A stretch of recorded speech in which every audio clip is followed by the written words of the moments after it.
He came to me a repairman, and he left me a child of God. This is David King, and I have an amazing testimony from yesterday. I had a repairman show up at my house.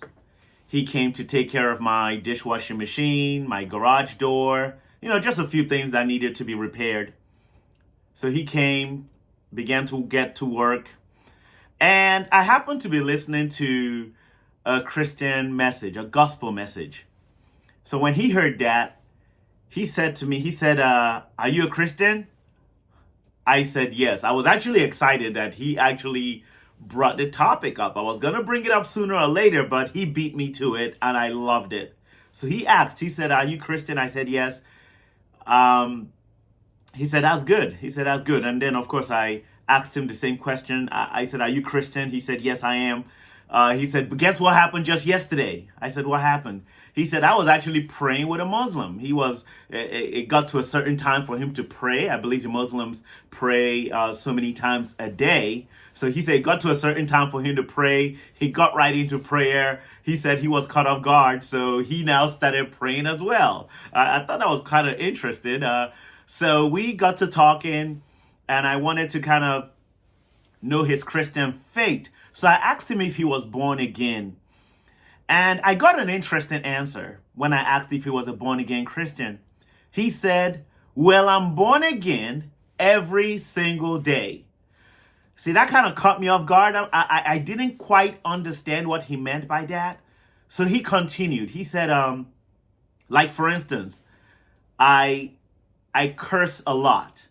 And he said, but every single day, I curse less and less and less. I still curse. I just do it less and less.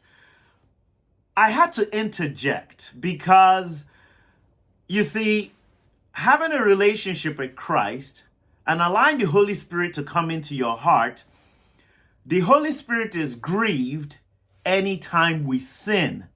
So I had to make him understand that. I said, hey, look, I understand you feel like you're on the right track. You're doing it less and less every day. I told him, I said, you know what? What if I told you can actually stop today? You could stop today. And when you allow the Holy Spirit to come into your heart, he would give you the ability to stop today. It doesn't have to be every single day for the next 1 year, 2 years, or 5 years. That's not how God works. You could stop right now.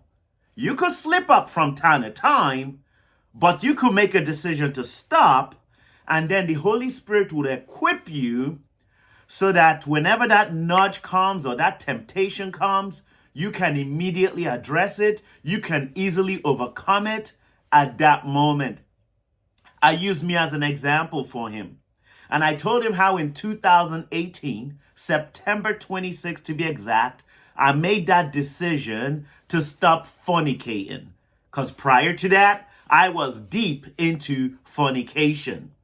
Yes, I was. So I told him, hey, look, I made a decision to stop fornicating. And since then, since September 26, 2018, I haven't fornicated at all. I've kept myself and I've kept my temple for the woman that I would marry. And when I said that, you should have seen the look on this man's face. He looked at me like he had just seen a ghost. He couldn't believe it. He couldn't believe a single man, could be celibate for 6+ years. So, the look was priceless. It caught me off guard the way he looked at me. And I made him understand, hey, look, if it was up to me, I would fall. I would fornicate here and fornicate there and do what the world is doing. But because I allowed the Holy Spirit to come into my heart, I know it grieves the Holy Spirit if I go fornicating. Why would I ever do that? When you were a child, when I was a child, if you wanted to be a good child, the last thing you ever did was do anything that would grieve your parents. Yes, whether it was in school, there's certain things you did. You didn't want to grieve your parents. You wanted your parents' approval. You wanted them to continue loving you and continue trusting you. Some of us did, right? Well, guess what? It's the same relationship with God. And I made him understand that. And, it made sense to him. It made sense. He said, well, I don't know about that now. He said, I'm still dabbling in that one. He said, I don't know. Exactly. So I now understood why he said, born again, day to day. Because you see, he didn't quite understand the true meaning of being born again. Because you see, when you're born again, you become new in Christ. It's like a baby giving birth. It's like giving birth to a baby. The baby comes out innocent. The baby comes in undefiled, comes out to the world. So when you're born again, that's the exact same experience. Anything you did in the past, anything you know that Christ is not going to be happy with, that doesn't align with the character of Christ, you begin to exit out. You begin to cross it out. You begin to cancel it. That's what born again is all about. And it began to make sense to him. Well, guess what? Before you knew what was happening, he had been in my home for 3 hours. He couldn't believe it. I couldn't believe it. It's amazing how time flies when you talk about God, when you talk about the King of Kings, when you talk about the Lord of Lords. So guess what? I had one more task to do. And I asked him, I said, before you leave, would you like to officially give your life to Christ? Would you officially like to dedicate your life to Jesus so that after today, the Holy Spirit will begin to guide you and you begin to experience Jesus like you've never experienced him before? He said to me, what does that entail? I said, all we got to do is say a prayer. You're just going to repeat after me, and you are officially going to give your life to Christ. He said, that's fine. He said, let's do it. He said, let's do it. And we held hands. And I said the salvation prayer, and he repeated after me.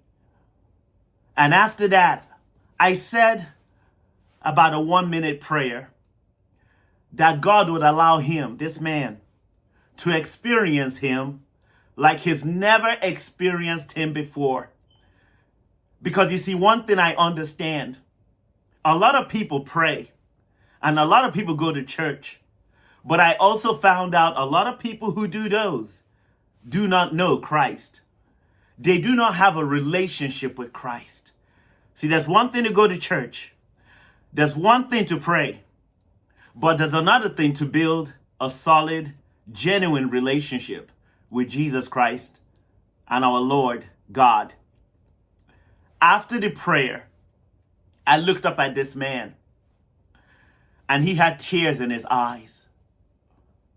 I just met him 3 hours prior and he had tears in his eyes. He was actually wiping his tears away. And I was just grateful to God because I knew at that moment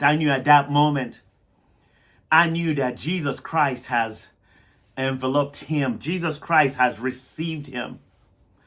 And it was obvious just looking at him and seeing the way he was responding at that moment. And I just give God all the glory. I was so excited and elated that he picked me to minister to his son. That he picked me to minister to his son who had been lost and is now found. And that's why I used the phrase earlier. He showed up a repairman, but he left my home a child of God. I encourage every one of you, every opportunity that you have to reach out, if you are a born again, of course. Every opportunity you have to reach out, take advantage of it. So many people out there might be going to church. They might pray, but they might not fully know Jesus Christ.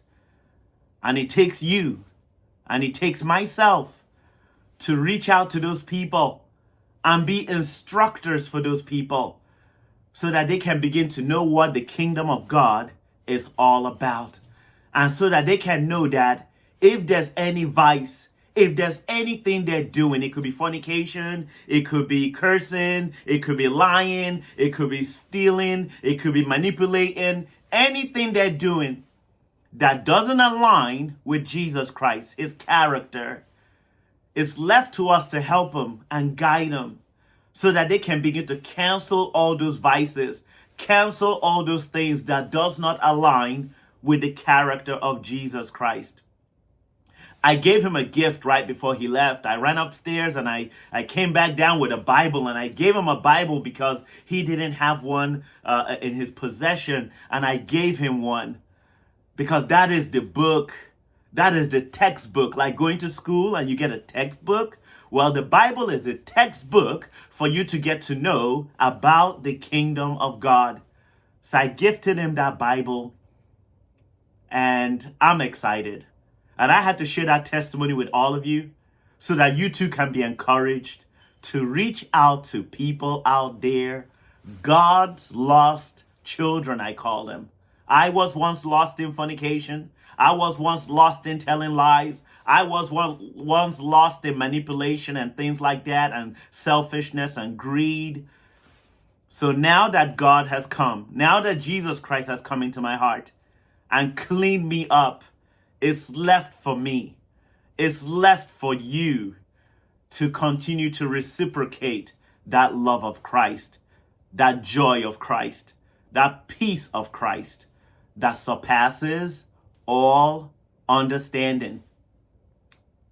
Be sure to subscribe to this channel if you haven't already, so that you can continue getting to know how to develop the most genuine relationship with Jesus Christ, our Lord and Savior. I'll see you on the next video.